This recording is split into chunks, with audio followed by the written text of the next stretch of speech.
Members of the UN Security Council fly into the blackened ruins of East Timor's capital, Dili. The delegation was taken on a tour of the devastated city by Indonesia's Armed Forces commander.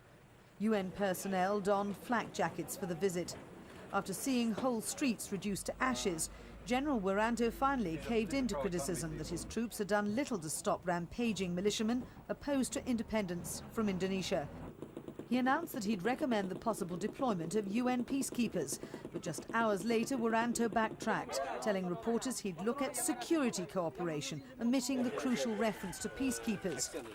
During the past week, the capital of Dili has been anything but this quiet. Machete-wielding militiamen aided by Indonesian troops have been on a rampage. It followed a UN-organised referendum which showed that 4/5 of East Timor's 800,000 people want to be independent of Indonesia. But the votes come at a high price. These pictures reveal a beleaguered UN compound refuge to some 1,000 terrified East Timorese. Despite the confusion over the deployment of peacekeepers, that option would seem to be the only way out of the terror that's gripping East Timor. As the UN delegation arrived back in Jakarta, ambassadors were taking a wait-and-see approach to the issue.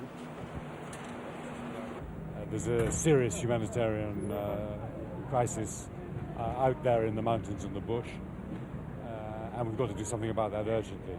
General Wiranto was there as well. I think he was shocked to see that there had been no improvement since martial law, and we hope that he will now draw some conclusions from that, but we'll see tomorrow whether that's the case.